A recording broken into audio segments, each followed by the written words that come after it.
Glória a Deus. Boa noite, queridos. Que Deus, mais uma vez, possa te abençoar.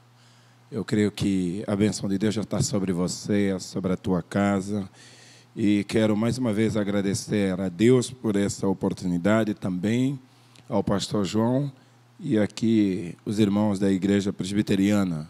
Que Deus nos agracie, que Deus nos abençoe com a sua presença, com a manifestação do seu Espírito, do poder da palavra, e que nós possamos ser edificados por esta palavra.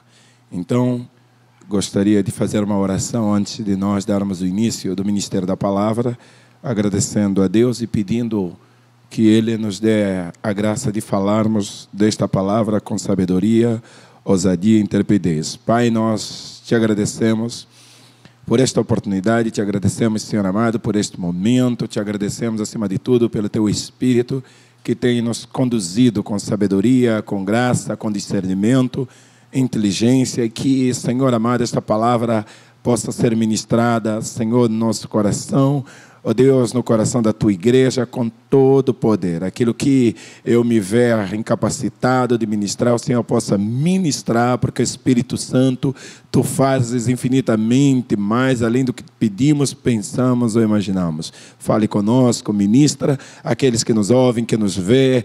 Pai, em nome de Jesus, nós te agradecemos por este dia, por essa noite, em o nome de Jesus. Amém. Graças a Deus. Querido, o que eu quero compartilhar, amada igreja, com vocês é algo que Deus tem colocado no meu coração já faz algum tempo e eu tenho caminhado sobre esta palavra. Assim como diz as Escrituras, que a palavra é lâmpada para os nossos pés e a luz para o nosso caminho. E eu creio que esta palavra tem sido, ao longo desses 25 anos, 26, aliás, de conversão, que tem sido uma luz na minha vida, que tem se cumprido, que tem me levado a lugares aonde eu tenho estado, que nunca pensei estar, porque Deus está na sua própria palavra, e Deus tem me guiado através da sua palavra, e eu quero compartilhar com você esse fato, essa história que está na Bíblia, a respeito de um dos homens que é precursor da nossa, um dos precursores da nossa fé judaica cristã. Abra a tua Bíblia comigo no livro de Gênesis, capítulo 28, do versículo 16, diz assim: acordando, pois, Jacó do seu sono, disse: na verdade, o Senhor está neste lugar, e eu não sabia. E temeu e disse: quão terrível é este lugar! Este não é outro lugar senão a casa de Deus, e esta é a porta dos céus. Eu acho interessante aqui, a Bíblia no literal diz que Jacó, ele acorda do seu sono.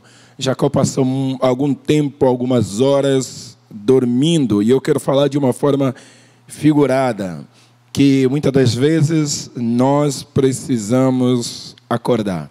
Até quando nós vamos continuar nesse estado de inconsciência, nesse estado de não despertarmos para as verdades da vida, para as verdades que Deus tem para nós?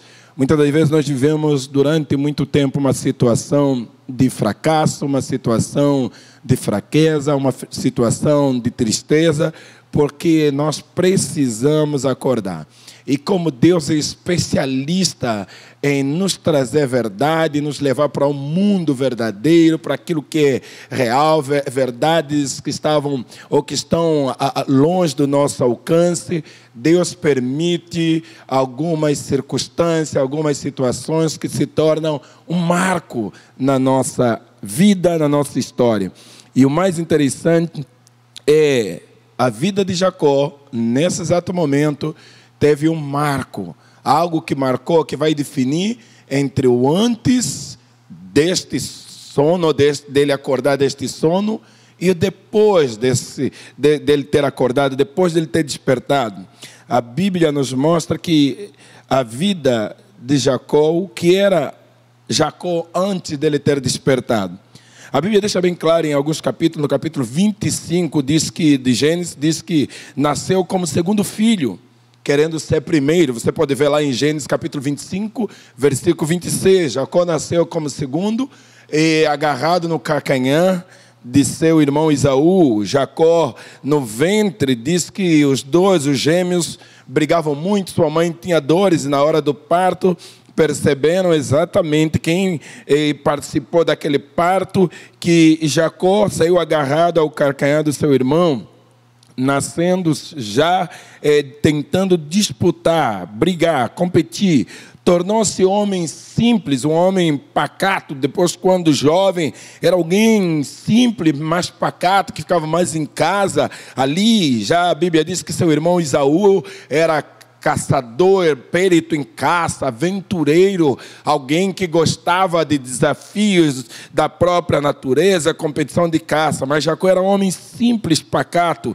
Não era favorito de seu pai, diz a Bíblia no capítulo 28, que o favorito era seu irmão Esaú, pois cabia a ele o direito de primeiro filho, primogenitura, né? Então, Jacó ansiava muito por esse direito, mas tinha o favor do seu pai. Esaú tinha, Jacó não. Mas Jacó era preferido de sua mãe. De certa forma, Jacó não tinha sobre ele condições para vencer na vida.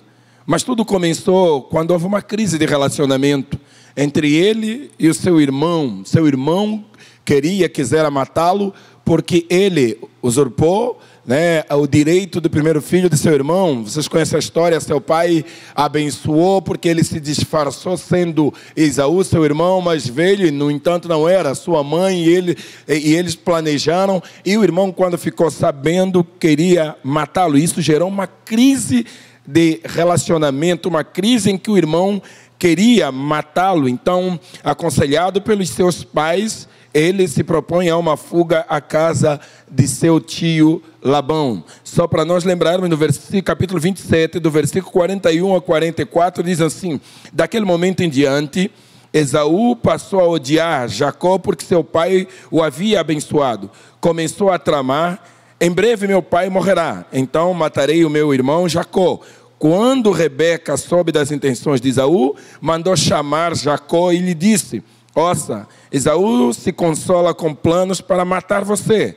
Portanto, presta atenção, meu filho, apronte-se e fuja para a casa de meu irmão Labão, em Harã. Fique lá até que diminua a fúria de seu irmão. Como eu disse, houve uma crise de relacionamento, uma crise onde se gerou ódio, onde alguém teve que fugir. Eu quero fazer aqui uma breve observação. A crise, Deus, muitas das vezes, permite crise como uma forma para tentar falar conosco, como uma forma para tentar mudar os rumos das nossas vidas. É interessante que nós temos como hábito ver na crise sempre perigo, quando a crise também é uma oportunidade. A crise é uma oportunidade para nós crescermos, a crise é uma oportunidade para nós amadurecermos, a crise é uma oportunidade para nós sabermos do nosso potencial, para nós sabermos, acima de tudo, quem nós somos. Há uma palavra no mandarim, a língua chinesa, wei pei, que significa perigo, uma palavra composta, perigo e oportunidade. A crise não é só perigo, a crise também é uma oportunidade, porque as pessoas que vencem na vida, elas conseguem extrair da crise uma oportunidade, da crise um momento melhor. Geralmente nós estamos vivendo agora nós estamos vivendo uma crise, né? E crise pressupõe exatamente quem não tem vende, quem tem compra. Na crise, quem tem fica mais rico, quem não tem fica mais pobre, porque se desfaz. Por isso que crise é uma oportunidade para enriquecermos, não só no sentido material, mas também no sentido espiritual, no sentido emocional, no sentido conjugal, porque uma crise pode nos levar a uma outra dimensão quando nós enfrentamos a crise, quando nós sabemos lidar com a crise, porque ela vai nos tornar melhor. Na crise nós buscamos sempre a oportunidade, na crise nós maximizamos o potencial, os recursos que nós temos. Na crise os bons gestores sobressaem. Na crise é uma oportunidade para que as pessoas possam ver o quanto você é bom, o quanto você é capaz. Então não olha para a crise apenas como algo ruim. Aliás, eu quero lembrar os irmãos que foi numa crise de fome que José Deus o abençoou e o fez segundo o maior homem do Egito, porque ele tinha exatamente para dar. Então considere sempre que crise é uma oportunidade permitida por Deus para o nosso crescimento. E Jacó estava vivendo uma crise. Essa crise fez com que Jacó saísse da sua zona de conforto e fosse exatamente para um desafio. Entenda você, um menino, um jovem muito pacato, um jovem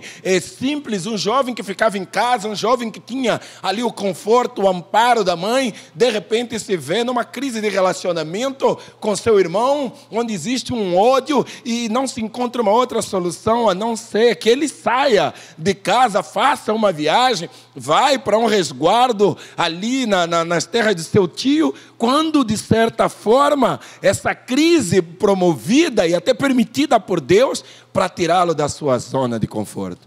Às vezes Deus faz isso.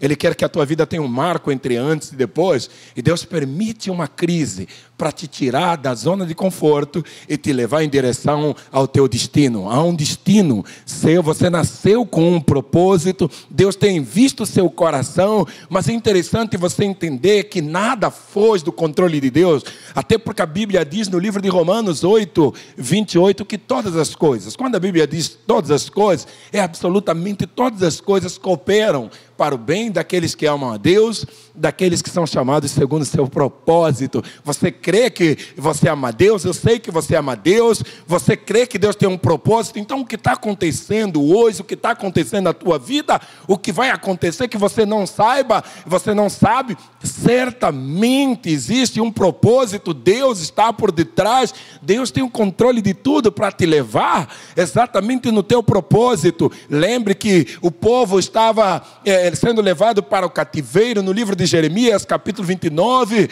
do versículo 7 em diante, Jeremias manda uma carta para os exilados na Babilônia e vai instruindo, dizendo que Deus tinha tudo sob controle. E no capítulo, versículo 11, Jeremias escreve dizendo assim, que Deus dizendo: eu bem sei os pensamentos que tenho a vosso respeito. São pensamentos de paz e não de mal, para vos dar o fim que vos desejais. Não é o começo, é o fim. Deus tem sempre um projeto, até mesmo para aqueles que saem fora do seu plano, do seu projeto. Deus tem sempre esse projeto, esse plano. Então, não importa o que aconteceu, se você saiu do plano de Deus, Deus continua no plano, e tudo o que está acontecendo na tua vida é para te levar de encontro a esse plano, a esse propósito. Creia nisso, nessa noite, em nome do Senhor Jesus Cristo. Interessante, no livro de Naum, a Bíblia diz, no capítulo 1, versículo 3, o Senhor tem o seu caminho na tormenta e na tempestade. Mesmo na tormenta ou na tempestade, Deus tem o seu caminho. Jacó estava vivendo uma crise até que parecia caminhar para a morte. Mas Deus estava naquela crise. Deus está na tempestade, Deus está na tormenta. Ele tem controle. A Bíblia diz em Naum, o Senhor tem o seu caminho na tormenta e na tempestade. Presta atenção. A Bíblia fala exatamente no livro de Jonas, que esse profeta Jonas tinha saído do propósito, da direção de Deus. Jonas foi chamado para ir para Nínive, por razões pessoais, razões subjetivas de Jonas. Jonas simplesmente pegou o navio que ia para Tarsis. Mas a Bíblia diz que de repente, no meio da caminhada, no meio da jornada, houve uma tempestade. Uma tempestade onde o navio certamente parecia afundar. Uma grande tempestade. Eu quero te chamar a atenção para alguns detalhes exatamente nessa história de Jonas. A Bíblia deixa bem claro que o capitão do navio que estava dirigindo aquele navio, eu já estive várias vezes no alto mar, enfrentando tempestade, dirigindo barcos grandes, quando no meu país, quando o capitão ou o comandante do navio sabe o tempo da tempestade natural, o tempo que não é de tempestade. Provavelmente o capitão daquele navio de Jonas percebeu que aquela tempestade não era uma tempestade normal, não era uma tempestade prevista, porque ele, como bom marinheiro, como bom navegador, ele sabia exatamente, ele percebeu no andar da viagem que aquela tempestade só crescia e não existia condições meteorológicas para ver aquela tempestade. Foi então que no meio da tempestade, Ele toma determinadas decisões que nós muitas das vezes precisamos tomar como pais, como líder, como cristão que nós somos.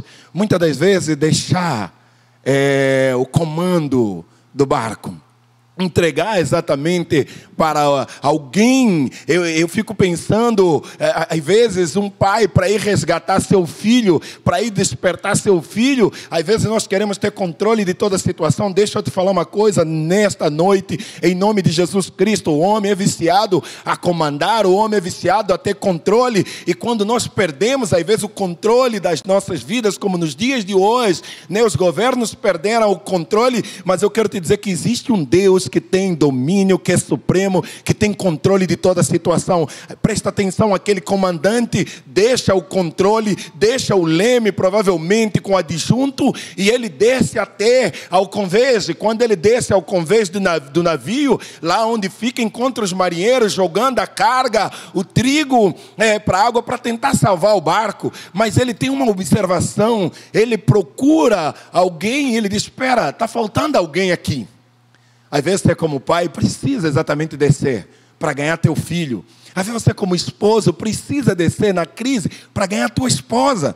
Às vezes você, como patrão, precisa descer para ganhar exatamente teus funcionários. Às vezes nós precisamos descer. O comandante, o capitão, sendo um homem que conhecia, sabia que aquela tempestade tinha uma única razão, tinha um objetivo, porque ele desceu ao convejo, depois de dar a ordem de jogar tudo para a água, ele desceu ao convejo para ver.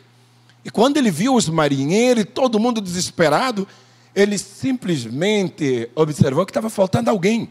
E ele não só desceu no convejo, ele desce também no porão. E quando ele desce no porão, você vai ver lá no livro de Jonas, capítulo 1, ele encontra Jonas dormindo. Mesmo em meio à tempestade, parece que o navio ia afundar, as ondas açoitando o navio, ele continuava dormindo. E ele disse: rapaz, o que está acontecendo com você? Desperta, desperta. Está todo mundo clamando ali, todo mundo buscando socorro, e você está aqui agarrado ao seu sono, todo mundo clamando ao seu Deus. Desperta.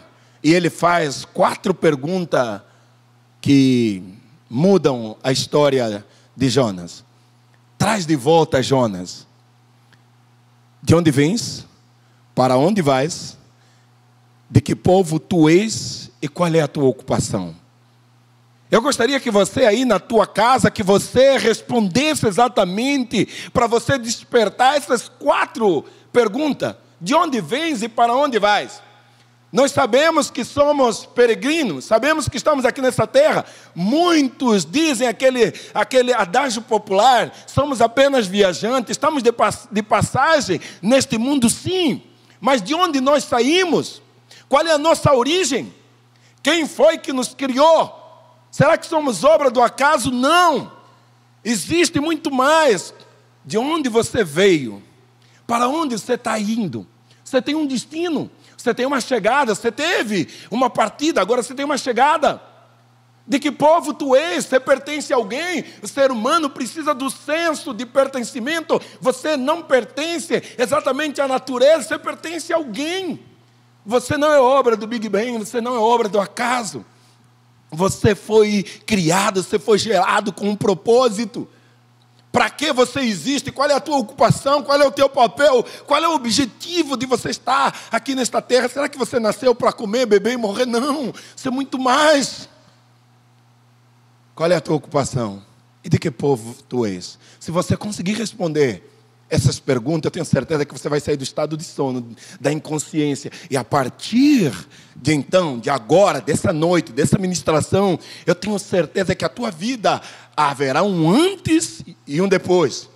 Porque Deus usa a tempestade, Deus usa a tormenta para manifestar uma crise, para que nós acordamos desse estado de sono, de inconsciência. Deixa eu te falar alguma coisa aqui interessante na história de Jacó. Jacó, na fuga, ele dorme. E quando ele dorme, ele acorda, ele tem um sonho antes. E esse sonho, quando ele acorda, ele faz a seguinte declaração que muda a sua vida. Acordando, pois, Jacó do seu sono, disse: na verdade o Senhor está neste lugar e eu não sabia. Deus sempre esteve na vida de Jacó. Deus sempre esteve interessado na vida de Jacó. Deus sempre esteve interessado em abençoar, em fazer Jacó grande. Deus sempre esteve interessado com a família de Jacó. Deus sempre esteve ali na família de Jacó. Mas só Jacó que não tinha essa consciência, esse despertamento espiritual de entender que Deus é sempre presente, que Deus não o abandonou, que Deus não o esqueceu, que Deus sempre esteve, que Deus sempre se manifestou. Ele que não percebeu quantas pessoas passam do teu lado, quantas pessoas falam da palavra de Deus, quantas circunstâncias Deus usa para tentar te despertar, trazer perto dele, e você continua sempre endurecido, você continua sempre nesse estado de inconsciência das coisas espirituais, das verdades absolutas. Ei, está na hora de você despertar. Deus tem algo na tua vida, desperta desse sono. O sonho profético de Jacó era uma comunicação direta do Espírito Santo. É só você ver comigo exatamente no versículo 10 a 15. Foi Deus que foi ao encontro dele. Através do sonho, Deus foi ao encontro de Jacó e não Jacó ao encontro de Deus, porque Deus estava ali, Deus sempre esteve ali esperando Jacó. Eu acho interessante que no sonho de Jacó tinha alguns elementos profético, uma escada posta na terra, cujo topo tocava no céu. E a Bíblia diz que o Senhor estava em cima dessa escada. Em cima, Deus é supremo. Ei, Deus tem o controle de toda a situação. Nada foge do seu controle. Até a tua vida, todos os dias, estão contados nas mãos de Deus. Ei, se volta para Deus. Eu sei que estamos vivendo um momento de crise de pandemia, né? Crise sanitária, crise econômica, muita gente perdendo emprego, muita gente perdendo parentes. Mas deixa eu te falar uma coisa, querido. Mas eu quero te falar uma coisa, enquanto nós estamos aqui, Deus tem o controle de tudo. Deus sabe de todas as coisas. Nada foi do seu controle. Ele é soberano.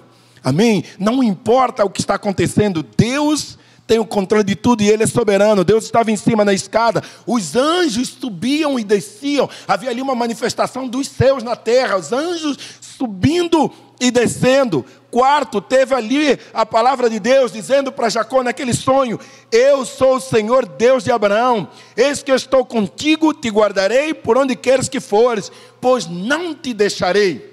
Olha que interessante, no meio daquela tempestade, escuta Deus, no meio daquela crise, Deus vai falar: eu sou o Deus de Abraão, Deus Todo-Poderoso, Deus Supremo, o Deus Criador dos céus e da terra. E Deus diz assim: olha, eu estou contigo, e você está nessa jornada, nesta viagem, eu te guardarei por onde quer que tu entrares, que tu fores. Guarda essa palavra no teu coração. Deus é contigo, Deus de Abraão, o Deus Todo-Poderoso é com a igreja, o Deus Supremo, Ele está com você, Ele está com a igreja, Ele está com a tua casa, com a tua família, Ele vai nos guardar, Ele vai te guardar por onde quer que fores, em nome do Senhor Jesus Cristo. E quando Jacó desperta desse sonho profético, dessa manifestação de Deus, desse mover de Deus, desse ambiente espiritual que estava acontecendo ali na sua vida, vendo tudo isso, ele tem um despertar que muda a sua vida. Até então, aquele homem pacato, aquele homem simples, aquele homem que queria o direito de filho primeiro e que não cabia a ele, aquele homem que tinha tudo contra para não ser nada, aquele homem que começou tendo, ou jovem que começou tendo a sua vida sinais de fracasso. A partir daquele momento há um marco na vida de Jacó, quando ele desperta e ele faz a declaração: Deus está neste lugar e eu não sabia. E temeu, houve um temor, houve uma reverência. Quão terrível é este lugar, versículo 17: este não é outro lugar senão a casa de Deus. Jacó tem um encontro com Deus, um encontro que Deus promoveu. E ele é remetido ao entendimento de quão temível é este lugar é a casa de Deus. Presta atenção, querido, todos os homens da Bíblia que tiveram uma conexão muito grande com a igreja de Deus, que tiveram uma conexão muito grande com a casa de Deus, com a obra de Deus aqui na terra, com o reino de Deus aqui na terra, a sua vida mudou. É na hora de você se despertar, não para uma vida de egoísmo, mas para uma vida exatamente de espírito. A vida no espírito não é uma vida de egoísmo, é uma vida de olhar, de se interessar, de se conectar com a obra de Deus. Agora presta atenção, depois dele ter despertado, o que acontece na vida de Jacó, depois dele ter despertado, ele ergue uma coluna, que vem a ser a casa de Deus, versículos 19 e 20. Ele se encontra com a mulher da sua vida. No capítulo, no versículo 20, ele se encontra com Raquel. Provérbio capítulo 18, versículo 22, diz assim: aquele que acha uma esposa, achou graça diante de Deus. Aquele Jacó simples, agora vai encontrar uma mulher, sabe, tão genial, uma mulher tão virtuosa, exatamente, que é Raquel. Porque quando ele se desperta, Deus começa a mudar a sua vida. Ele tem uma conectividade com a casa de Deus. Ele encontra a mulher da sua vida. Deus tira, no capítulo 30, Deus tira a riqueza de Labão e dá para ele. Deus começou a mudar a vida de Jacó a partir do momento que ele se desperta. No capítulo 31, depois de 20 anos, ele volta para a sua terra com uma condição bem melhor do que quando saiu. Quando ele empreende aquela fuga, ele foge apenas com uma trouxa de roupa e um cajado. 20 anos depois, quando tem esse fato que ele desperta no meio do caminho, ele entende que Deus está ali, que Deus está com ele. Era ele que não dava importância, era ele que não sabia, era ele que não tinha esse entendimento. 20 anos depois, Jacó está voltando rico com servos, com bois, com empregado, grande quantidade de boi, camelo, ovelhas, né? Família, uma família muito grande, porque 20 anos depois ele está voltando melhor do que saiu. Jacó tem um encontro com Deus, onde seu caráter é transformado. No capítulo 32, Deus muda o seu caráter, muda a sua identidade. Ele deixa ali exatamente de ser Jacó e passa a ser Israel, príncipe de Deus, príncipe primeiro, porque um dia ele se despertou. No capítulo 35, ele edifica um altar. Que interessante, Deus mudando a vida de Jacó. No capítulo 45, ele oferece a Deus sacrifício. Primeiro um altar, fala de adoração. Agora ele está sacrificando de louvor. No capítulo 47, Jacó tem um encontro com o maior imperador da terra, daquela época, Faraó, no Egito. Ele desce para o Egito, para um encontro com seu filho José, que manda chamar. Agora está Jacó. Aquele que até então, na infância, não tinha perspectiva nenhuma, era pacato, simples, ficava em casa, mas aquele que no meio do caminho tem um despertar, desperta. E Deus começa a mudar a vida dele. Agora aquele homem simples, que até então era simples, ele tem um encontro com a maior autoridade da sua época. E não só tem um encontro, no capítulo 47 diz que ele abençoa Faraó no Egito. Ele ora para Faraó no Egito. Jacó está diante daquele que na perspectiva humana é maior, mas na perspectiva divina, aquele Jacó se torna maior e está abençoando Faraó. Morre no capítulo 49, abençoando seus filhos e seus netos. Presta atenção, já estou finalizando. A história de Jacó é simples. Ele nasce brigando. Ele nasceu brigando. Nós falamos sobre isso.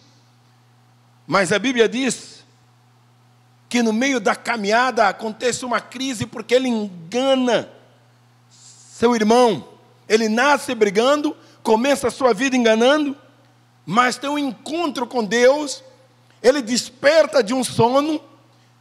Ele tem agora uma consciência das coisas espirituais. Ele entende que ele não é só corpo, ele não é só uma alma, mas ele também é espírito. E ele começa a ter contato com as verdades espirituais. Ele começa a ter contato com a adoração, com a casa de Deus. Ele começa a ser formado no seu caráter. Ele nasce brigando, ele começa a sua vida enganando, mas quando ele tem esse encontro com Deus, ele termina ou morre abençoando.